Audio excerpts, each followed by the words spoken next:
อะล่ะ1 2 3 4 1 2 3 4 5 6 7 8 9 0อะล่ะสบายดีทุกคนชาวเป็ดบุกทั้งหลายเนาะวันนี้ข้าพเจ้ากับอาจารย์คีย์บอร์ดเนาะ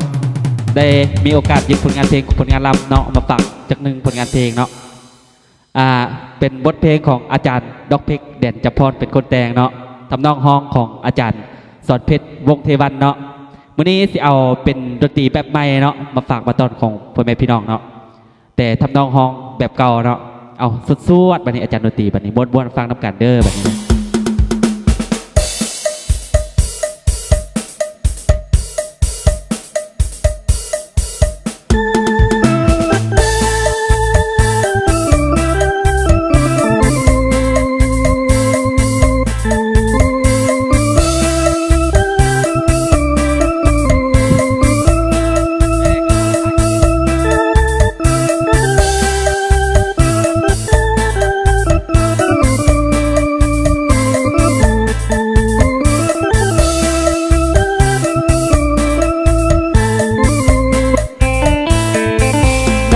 เขียนจดหมา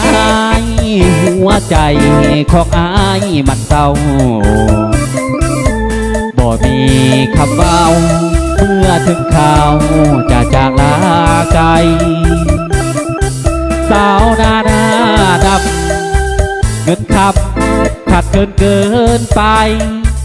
พ่อแม่น้องขาดขาลายน้อยใจบ่ได้เคียงนาง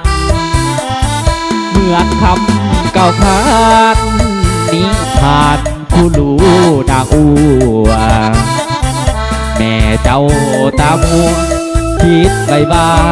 เงินคำเป็นพังบ่เห็นใจลูกผู้สัมพันธ์ก็ลังคนรวยเท่านั้นเด่นดัง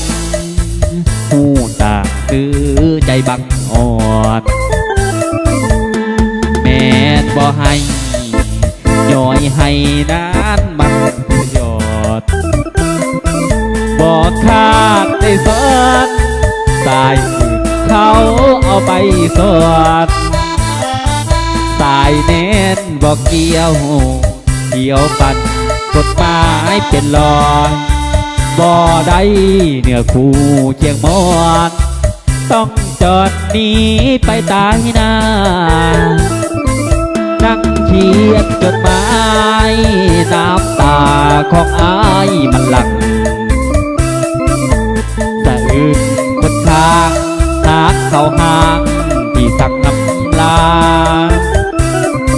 อายบ่กล้าอยู่เห็นสู้เก่าเขาวิบาจดหมายเปื้อนแต่น้ำตาต้องมาระบายความใน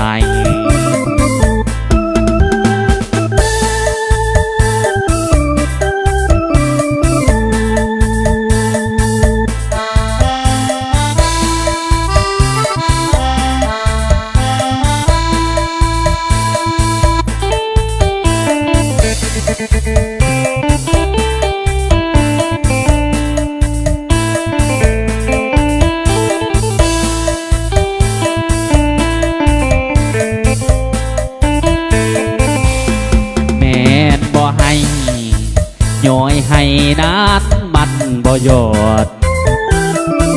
บ่ขาดได้สอนสายอื่นเขาเอาไปสอนสายแน่นบ่เกี่ยวปันกฎหมายเป็นรองบ่ได้เนื้อคู่เคียงมอนต้องจอดหนีไปตายหน้า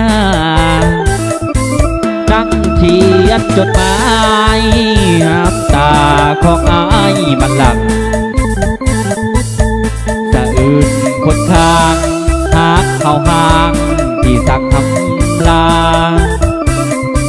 อายบ่กล้าอยู่เห็นสู้เก่าเขาวิบาจดหมายเปื้อนแต่น้ำตาต้องมาระบายความใน